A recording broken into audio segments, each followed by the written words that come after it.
laughter turned to fears.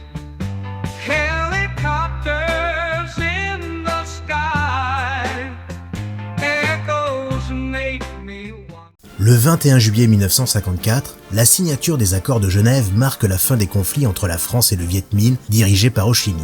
Le Vietnam se divise alors en deux, Hanoï au nord sous régime communiste et Saigon au sud sous l'anticommunisme de Ngo Dinh Diem. En 1955, Diem organise un référendum qui renverse l'empereur Bao Dai, abolissant la monarchie et établissant la République du Vietnam, soutenue par les États-Unis. Le conflit débute par des guérillas du Front National de Libération du Sud-Vietnam contre le gouvernement sud-vietnamien. Les États-Unis envoient des conseillers militaires, mais l'escalade des tensions conduit à une implication militaire américaine accrue. En 1965, les États-Unis lancent l'opération Rolling Thunder et déploient plus de 500 000 soldats en 1969. Malgré ces efforts, le conflit s'enlise. L'offensive du Tet en 1968, bien que militairement un échec pour les communistes, choque l'opinion publique américaine et affaiblit le soutien à la guerre. Sous Richard Nixon, les États-Unis adoptent la vietnamisation pour transférer la responsabilité des combats aux forces sud-vietnamiennes tout en réduisant les troupes américaines. Les accords de paix de Paris en 1973 marquent la fin de l'implication directe des États-Unis, mais les combats se poursuivent. La guerre du Vietnam, marquée par ses multiples phases, a eu des répercussions profondes au Vietnam et aux États-Unis. Elle a divisé l'opinion publique américaine et laissé des cicatrices durables dans les deux nations. Cette guerre est devenue emblématique pour ses enseignements sur les limites du pouvoir militaire et les complexités de l'engagement international. Le 7e art s'est emparé de ce sujet et a produit de nombreux films au cours de ces 50 dernières années, réalisés par des cinéastes renommés tels que Michael Cimino, Francis Ford Coppola, Oliver Stone et Stanley Kubrick, chacun apportant sa vision unique de cette période historique. C'est en 1968 que l'illustre John Wayne réalisa avec Ray Kellogg le film Les Bérets Verts, considéré comme un film de propagande par une bonne partie de l'opinion publique. Ce fut le premier film sur la guerre du Vietnam et donnera naissance à ce nouveau genre cinématographique qui encore aujourd'hui inspire nombreux réalisateurs. Le film s'ouvre sur une conférence de presse où des soldats ayant été au Vietnam témoignent de leur rôle et de leurs compétences. Les sergents Muldoon et McGee accepteront les questions des journalistes, mettant une distance entre eux de par leur parti pris et leurs sentiments personnels sur le conflit. Les deux gradés affirment qu'ils répondent aux ordres et que leur intervention est légitime afin de rendre la liberté aux Sud-Vietnamiens menacés par les communistes. La presse, évidemment, ne le voit pas de cet œil-là. Pour eux, c'est un conflit qui doit se gérer en interne et qu'ils n'ont rien à faire là-bas. Le sergent Muldoon fera la démonstration que le vrai problème, c'est l'hégémonie communiste qui envahit jusqu'au Vietnam, un petit pays. Dans un contexte de guerre froide, les Américains pensent être dans leur bon droit. Le colonel Kirby alias John Wayne formera son peloton et embarquera avec lui le journaliste sceptique George Beckworth afin qu'il voie de ses propres yeux ce qu'il se passe là-bas, la mission étant que le colonel doit sécuriser un camp stratégique sud-vietnamien et capturer un commandant ennemi. Une toute autre mission les attend car le sergent Petersen est capturé par les Nord-Vietnamiens. Son salut passera par une immense perte du peloton de Kirby. Beckworth se verra changer à jamais, comprenant les enjeux de cette guerre. En plein contexte de guerre froide, l'argumentaire de John Wayne repose sur le postulat que la menace communiste rend légitime tout conflit par procuration en raison de la belligérance soviétique. Cette position fera grincer des dents la presse et provoquera une véritable révolte, notamment en Europe, où la frange pacifiste de gauche, particulièrement en France, exprimera vivement son désaccord. Wayne, autrefois considéré comme un patriote et le visage de l'Amérique au cinéma, se verra attribuer le titre de réactionnaire et de va-t-en-guerre. Son parti pris ne fera pas l'unanimité et son principal défaut aura été de sortir ce film à chaud sans le recul dont bénéficieront ses successeurs. Il faudra attendre 1978, soit 10 ans après pour qu'un film notable sur le sujet sorte. Il s'agit de l'œuvre de Ted Post, Le Merdier, avec Burt Lancaster. Nous sommes dans un tout autre registre puisque nous sommes 3 ans après la fin de la guerre du Vietnam. Des enseignements ont été tirés de ce conflit et Ted Post choisira précisément cet angle pour traiter de son film. Là où les Bérets Verts mettaient l'emphase sur le patriotisme et l'héroïsme américain, Le Merdier nuance beaucoup plus son propos et est beaucoup plus sombre que son prédécesseur, reflétant davantage la réalité de cette guerre et les dilemmes et interrogations des protagonistes. 1964, au tout début du conflit, le commandant Barker, interprété par Burt Lancaster, dirige des hommes dans une contrée sud-vietnamienne. Le général Arnitz lui donnera l'ordre de réoccuper le village de Meucoi, abandonné par les Français lors de la guerre d'Indochine.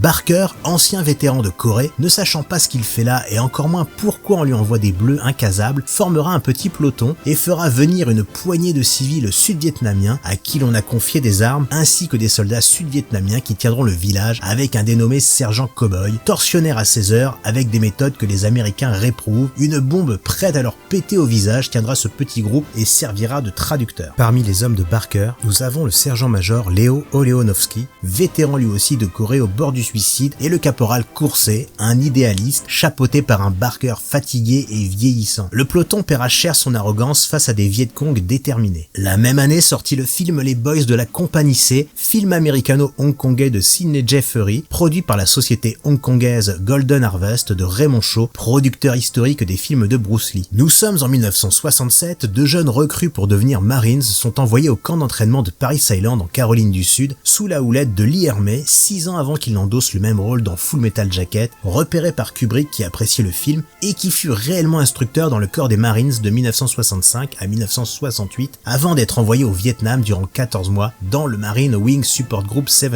Il est conseiller technique à la fois sur ce film et sur Apocalypse Now où Coppola est déjà sur place. Il y fera même un caméo. Les recrues, dont Alvin Foster, Vinnie Fazio, Tyrone Washington, Dave Brisby et Billy Ray Pike, subissent un entraînement rigoureux avant d'arriver au Vietnam, perdant leurs repères et confrontés à leur manque d'expérience, n'écoutant que leur esprit de camaraderie ayant pris naissance durant leur classe. Ils devront composer avec le capitaine Collins, méprisant le danger et la sécurité de ses hommes en leur faisant prendre des risques aussi aberrants qu'inconsidérés pour des résultats au mieux minimes, au pire inutiles. Ils comprendront in fine, comme dans le film de Ted Post, que cette guerre n'est pas la leur et qu'on les prend pour des imbéciles de mission en mission, minant le moral des hommes, à commencer par Tyrone Washington, désœuvré, mais se comportant en chef et en soutien pour ses camarades. Les Boys de la Compagnie C marquent un tournant dans ce que seront les films sur la guerre du Vietnam la décennie suivante, à savoir des personnages avec une personnalité figée dans le marbre, l'objecteur de conscience, le simplet, la brute, l'intellectuel, le romantique, le résigné, le volontaire, tout ce qui donne la saveur à ce genre de cinéma pour en faire précisément une œuvre à laquelle s'attacher. D'un point de vue historique, comme dans beaucoup de films, il comporte quelques erreurs comme l'équipement et les armes, mais d'un point de vue cinématographique, a l'audace de prendre des libertés de ton et d'humour, rappelant fortement MASH de Robert Altman, maniant l'humour noir et les situations absurdes, comme la scène finale du match de foot, aussi inattendue que drôle. On ne retiendra pourtant de ce film qu'un projet honnête, un peu balbutiant, mais très agréable à découvrir. Les années 70 finiront sur ce chef-d'œuvre de Francis Ford Coppola qu'est Apocalypse Now. Le capitaine Villard, interprété par Martin Sheen, un officier des forces spéciales en proie à une forte dépression que l'imprégnation à l'alcool ne saurait résoudre, se verra confier une mission par des officiers de l'armée et la CIA. Villard reçoit l'ordre de remonter la rivière Nong jusqu'au Cambodge pour retrouver et neutraliser le colonel Kurtz joué par Marlon Brando, devenu au fil du temps renégat et considéré comme fou et excentrique. Usant de méthodes confinant à la barbarie et au sectarisme, il fascine autant qu'il terrifie. Villard embarquera avec un équipage composé de jeunes hommes. Leur voyage sera parsemé de rencontres, dont une marquante avec le lieutenant-colonel Bill Kilgore, incarné par le solide Robert Duvall, personnage passionné de surf à qui l'on doit en peu de temps de présence, des scènes ayant marqué la postérité avec cette réplique. J'adore respirer l'odeur du napalm le matin.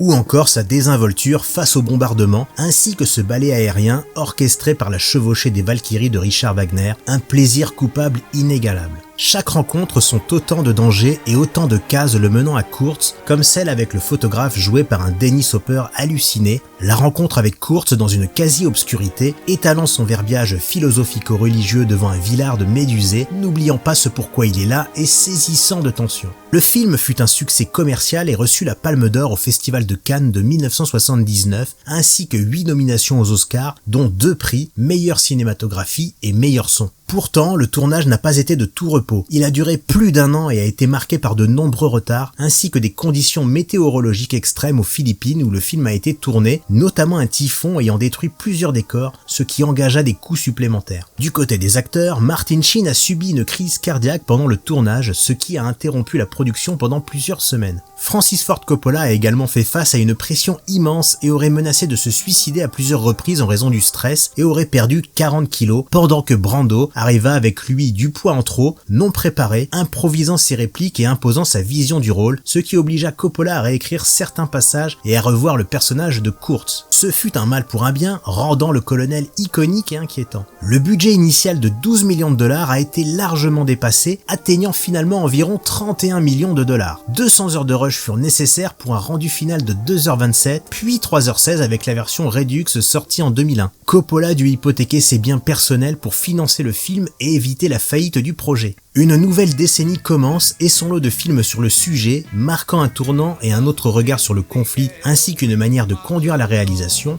mêlant action et drame, verra une quantité de films devenus des classiques apparaître. Parmi ceux-là, une œuvre majeure émergera en 1986, il s'agit de Platoon d'Oliver Stone, vétéran de la guerre du Vietnam de 1969 à 1968, dans la 25e division d'infanterie où il fut 2 fois blessé. Son expérience lui inspira l'écriture de ce film, d'abord rejeté au milieu des années 70 par de nombreux producteurs, frileux de financer ce genre de métrage un peu casse-gueule financièrement, finira par accepter de réaliser Salvador gracieusement, à condition qu'il puisse tourner son Platoon, et le deal fut accepté. Nous sommes en 1967, la jeune recrue Chris Taylor, volontaire, issue d'une famille aisée et n'ayant aucune expérience du combat, se retrouve dès l'ouverture du film face au visage de la guerre et de ses sacrifiés. Il peinera à trouver sa place parmi les autres et sera vite confronté à 2 clans, celui du sergent Elias et celui du sergent Barnes, 2 antagonistes, 2 ennemis, 2 visions, une cruelle et pragmatique, l'autre plus nuancée et idéaliste. Taylor parviendra à se faire des amis mais sera vu comme un petit bourgeois naïf sans rugosité. C'est tout naturellement qu'il se rangera du côté d'Elias, le voyant comme un père, même s'il avouera qu'à sa façon, Barnes en fut un aussi. Des exactions auront raison du jeune Chris, confronté au second volet de la guerre, les violences sur les civils, afin d'obtenir des informations et la mise à sac de village, ce qui ébranlera un peu plus ses convictions, comprenant qu'il n'a rien à faire dans cet enfer, ni lui ni les autres. Peu à peu, le Taylor innocent et timoré sombrera dans le pragmatisme, tuer ou être tué, et prendra part à la mise au banc du sergent-chef Barnes lors de cette scène culte où, durant une opération essuyant de grosses pertes, l'hélicoptère qui viendra les rapatrier oubliera involontairement le sergent Elias après que Barnes ait assuré à Taylor que ce dernier était mort et qu'il fallait vite déguerpir, ce qui donnera un moment de cinéma christique resté dans l'histoire. Taylor n'aura plus qu'un ennemi en tête, Barnes. Platoon est un des meilleurs films sur le sujet, traité avec un sens de l'esthétisme inégalable. Il diffère grandement de la première vague qui tâtonnait un peu et peinait à nous donner de grandes mises en scène, exception faite d'Apocalypse Now. Avec ce film, on rentre dans le chef-d'œuvre et ce n'est pas un hasard s'il fut récompensé par 4 Oscars l'année suivante. Le casting est évidemment très bien choisi, même si beaucoup d'entre eux à l'époque débutaient au cinéma. Taylor est bien sûr joué par Charlie Sheen, le fils de Martin Sheen, vu à peine 10 ans plus tôt dans Apocalypse Now et qui assista au tournage alors qu'il n'avait que 12 ans à l'époque. Il jouera son personnage admirablement bien, Tom Berenger dans le rôle de Barnes, Willem Dafoe dans celui d'Elias, et on peut citer pêle-mêle John C. McKinley, Keith David, Forest Whitaker, Francesco Quinn, mais aussi Johnny Depp dans un petit rôle. La nouvelle vague a vu naître un autre monument du genre, Full Metal Jacket, sorti en 1987 avec aux manettes Stanley Kubrick. Inspiré du roman Le Merdier de Gustav Hasford et des mémoires de guerre de Michael Hurd. Paris Island en Caroline du Sud, mais en réalité tourné dans une base militaire londonienne, 2 jeunes hommes sont envoyés en formation pour devenir des Marines en vue de la guerre plus que présente. Le sergent Hartman prend en main ses recrues avec dureté dans le but de les casser psychologiquement afin d'en faire ce pourquoi ils sont là, des machines de guerre, des crève-cœurs et des marche ou crève. La présentation des soldats ne tarde pas à se faire. Hartman les affublera de noms d'oiseaux, dont 3 personnages essentiels, l'engagé cow-boy, l'engagé baleine et enfin l'engagé guignol, qui ne manquera pas d'ironiser sur John Wayne. L'entraînement est rude et Léonard alias Baleine, interprété par Vincent D'Onofrio, éprouvera beaucoup de difficultés à se mettre au pas. Il sera d'entrée de jeu la cible d'Hartman puis de ses camarades de chambrée, ce qui le déstabilisera psychologiquement, l'emportant peu à peu dans une folie douce, mais qui le conduira à commettre l'irréparable. L'instruction achevée, chacun reçoit son affectation et nous suivons Guignol, l'élément clé du film joué par Matthew Modine. Il est correspondant de guerre et œuvre pour le journal militaire Stars and Stripes et sera chargé de se rendre à Fubai couvrir les combats. Il partira avec son pote Rafterman et y retrouvera son vieil ami Cowboy et fera connaissance de la brute épaisse Adam Baldwin ainsi qu'une pléiade de personnages savoureux. Le film mettra en scène la fameuse offensive du Tet dans la ville de Hue.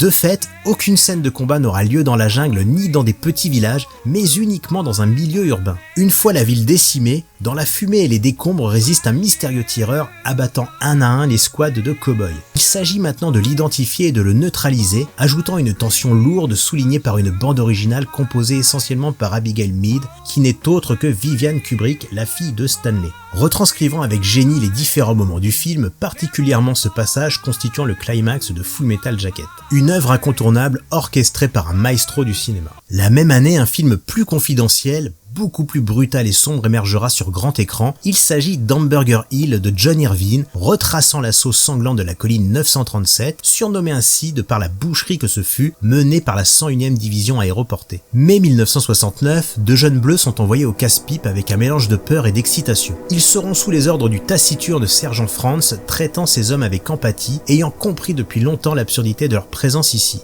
Comme dans tous les films traitant de ce sujet, un fort esprit de camaraderie régnera, mais aussi des prises de bec imposant le caractère de chaque personnage. On ressent la trouille de ces jeunes hommes essayant à tout prix de se raccrocher à quelque chose et de trouver un sens à ce qu'ils font, comme des oiseaux tombés du nid. On le ressent plus dans ce film que dans n'importe quel autre. Ils devront apprendre à survivre et l'emphase est mise dessus, allant de ne pas se déplacer avec une gourde à moitié vide, économiser les munitions, garder le canon de son arme propre, porter son arme en bandoulière, regarder à droite, à gauche, en haut, en bas, 50 fois par minute, sans parler des règles d'hygiène. Franz leur apprendra à reconnaître leur ennemi et à adopter la bonne attitude pour ne pas avoir à y passer, rester alerte en toutes circonstances. La première partie du film se concentre essentiellement sur une brève formation qui tient plus du briefing. On découvre l'ensemble des personnages, leur caractère, leurs habitudes, leur manière de passer le temps. La deuxième partie démarre rapidement et nous plonge au cœur de la jungle, nous montrant la dureté quotidienne qu'endure le peloton à prendre cette fameuse colline.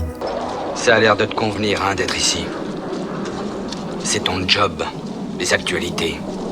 Tu attends ici tranquille comme un vautour qu'un pauvre type soit tué et là tu prends tes photos. C'est mon métier. J'ai plus de respect pour les combattants d'en face car eux ils ont choisi leur camp. Toi tu choisis que des angles de vue. T'as pas aussi quelqu'un qui baise à ta place? Le bilan s'alourdit considérablement, minant le moral des troupes, et un incident ne fera que souligner le chaos et l'aspect foutraque de cette guerre, des hélicoptères alliés prenant alors des soldats à pied pour des Viet Cong. La confusion et la panique s'installent alors que les balles et les roquettes pleuvent autour d'eux. Les soldats crient, agitent leurs bras et lancent des fumigènes pour indiquer leur présence, mais l'hélicoptère continue de tirer. Certains hommes sont blessés dans l'attaque, exacerbant la tension et la frustration parmi les troupes, quand d'autres meurent, mutilant numériquement le peloton qui peine déjà à évoluer vers cette colline. Ils devront endurer la pluie, la boue, rendant le terrain glissant, les prenant au piège. Hamburger Hill est un véritable chef-d'œuvre sous-estimé, ayant le tort d'être sorti la même année que Full Metal Jacket et un an après Platoon, et pourtant il brille par sa sobriété et sa mise en scène en s'appuyant sur un fait historique, traité de manière moins spectaculaire et moins esthétique que l'œuvre de Kubrick. Il n'en demeure pas moins que les plans sont jolis, que les scènes même les plus brutales sont soignées et qu'il mérite largement sa place. Le parti pris de John Irvine de ne prendre que des acteurs novices marchera et ajoutera à l'innocence des personnages celle de leurs comédiens. Pour la plupart, comme Dylan McDermott, ce sera leur premier film et la prestation de ce dernier est remarquable. Quelques œuvres verront le jour durant les décennies suivantes avec les films comme Le vol de l'intruder de John Milius, We Were Soldiers de Randall Wallace ou Rescue Down de Werner Herzog. Cette guerre aura inspiré de nombreux cinéastes ayant chacun leur vision et leur parti pris, avec une chronologie montrant les balbutiements des premières œuvres, sorties sous le conflit pour certaines, et pour d'autres plus de 10 ans après la fin, donnant un panorama de ce qu'était la guerre du Vietnam, montrant des premiers pas hésitants pour la vague fin 60, début 70, puis des œuvres plus artistiques et ambitieuses de la fin des années 70 aux années 80. D'un point de vue cinématographique, un autre sujet largement exploité est l'après-guerre, avec des films abordant la réhabilitation des vétérans et la manière dont ils ont été reçus par leurs concitoyens américains, leur donnant peu de considération et faisant fi de ce qu'ils ont pu voir et vivre, certains les considérant comme des parias, quand d'autres les acclameront en héros. C'est le cas du film Voyage au bout de l'enfer de Michael Cimino, relatant l'histoire de 3 copains travaillant dans la même sidérurgie. Steven, joué par John Savage, prépare son mariage avec Angela. Il s'apprête à partir au Vietnam avec Michael et Nick, interprétés par Robert De Niro et Christopher Walken. Cette scène du mariage, aussi culte qu'interminable, sera leur dernier instant dans le monde de l'insouciance avant d'être brutalement plongés au cœur de la guerre et de ses exactions. Nos 3 protagonistes étant faits prisonniers par les Viet Cong, subissant l'enfermement dans une cage en bambou et le petit jeu sadique de la roulette russe, devant chacun s'affronter jusqu'à en perdre la vie dans le pire des cas, ou la raison s'ils ont de la chance. Voyage au bout de l'enfer est une véritable pépite de cinéma de 3 heures et porte bien son nom, nous montrant les à côté de la guerre et des effets psychologiques engendrés, comme a pu également nous le montrer Oliver Stone dans son film Né un 4 juillet, sorti en 1989, inspiré de l'autobiographie de Ron Kovic, un vétéran ayant perdu l'usage de ses jambes. Ici, c'est Tom Cruise qui tient le rôle et joue un jeune lycéen qui, après ses études, s'engagera dans les Marines. Il perdra donc l'usage de ses jambes, ce qui lui vaudra d'être renvoyé aux États-Unis où il se heurtera à l'incompréhension et le dédain de sa famille et ses amis, ne mesurant pas les effets dévastateurs que la guerre a eu sur lui et ses frères d'armes. Ron doit faire face à la mutilation qu'il a subie, ainsi que le poids psychologique et les désillusions avec lesquelles il doit composer dans sa nouvelle vie d'homme dans le civil. La colère prendra le dessus et voyant autour de lui le traitement que reçoivent les anciens combattants, il décidera de militer en défaveur de la guerre afin de rendre justice et de montrer au monde que lui et les siens se sont sacrifiés pour une guerre qui n'était pas vraiment la leur et qu'aujourd'hui ils en payent un lourd tribut. Et l'incompréhension et le rejet de ces hommes revenus à la vie civile avec des blessures et une étiquette de boucher sur le visage, un autre monument du cinéma réalisé par Ted Kotcheff avec en vedette l'illustre Sylvester Stallone, avait déjà fait parler de lui en 1982. Il s'agit bien évidemment de Rambo First Blood, tiré du roman de David Morrell, premier d'une saga de 5 films nous narrant les errances de John Rambo, un ancien soldat cherchant à retrouver un ami qui hélas perdra la vie. Perdu dans la petite ville de Hope, il déambule à la recherche d'un abri et sera interpellé par le shérif Will Teasle, joué par Brian Dennehy, le prenant pour un vagabond, le reconduira à la sortie de la ville, mais reviendra malgré tout, ce qui aura le don de mettre en rogne le shérif qui l'arrêtera pour vagabondage. Il sera conduit au poste, prise d'empreintes, douche au tuyau d'arrosage et brimade, ce qui lui évoquera son séjour au Vietnam et lui fera perdre la raison. Il s'échappera après une confrontation musclée et commencera alors sa traque. Rambo devra survivre à une autre guerre, la détestation qu'ont une grande partie des citoyens américains pour les GI, et ce shérif le prendra rapidement en grippe, en voyant des patrouilles le récupérer. Il se terrera dans la forêt, donnant du fil à retordre aux autorités. Il finira par se retrancher dans une armurerie, et le colonel Trotman, interprété par Richard Crenna, interviendra afin de le convaincre de se rendre, qu'il y a une vie après la guerre. Ce dernier se confiera à lui avant de se livrer au shérif. Le premier Rambo est véritablement un film post-Vietnam, se focalisant sur les fragilités psychologiques que subissent ces vétérans et leur difficulté à se réapproprier la vie en société, de par leur traumatisme, mais aussi de la part de l'opinion publique, préférant les laisser en déshérence. Un autre angle, bien que similaire quant au désastre psychologique de ses protagonistes, a été abordé par Alan Parker dans son film Birdie, sorti en 1984, adapté du roman de William Wharton, se déroulant après la Seconde Guerre mondiale. Pour coller à la cohérence contemporaine, Parker le situe après celle du Vietnam. Deux amis que tout oppose, Hal et Birdie, surnommés ainsi par rapport à sa passion débordante pour les oiseaux, verront leur destin se transformer suite à leur départ pour le Vietnam. Hal, après une explosion, aura une partie de son visage carbonisé et couvert partiellement de bandages. Il retrouvera son vieil ami Birdie, interné en hôpital psychiatrique, traumatisé par la guerre, l'ayant définitivement renfermé dans sa psychose de devenir un oiseau, le conduira à un comportement mutique. Hal sera chargé de le faire revenir à la raison, ce qu'il s'appliquera à faire en essayant de lui remémorer des souvenirs communs. Un très bon duo servi par Nicolas Cage et Matthew Modine, vu 3 ans après dans le rôle de l'engagé guignol dans Full Metal Jacket. Cette guerre, en plus d'être un échec, aura à plus d'un titre causé des dommages irrémédiables et aura permis au 7e art de s'en saisir pour en faire des œuvres contrastées, apportant chacun leur pierre à l'édifice, suscitant encore aujourd'hui l'intérêt de certains scénaristes et metteurs en scène, le sujet étant intarissable. Oliver Stone, Francis Ford Coppola, Stanley Kubrick, Michael Cimino auront laissé leurs empreintes et marqué à jamais les simples spectateurs que nous sommes, nous faisant à la fois rêver, réfléchir et susciter ce plaisir d'esthète qui est la marque des grands hommes, imprimant sur nos rétines des tableaux aussi effrayants que grandiloquents, faisant naître en nous un émoi nous transportant dans l'horreur et le beau.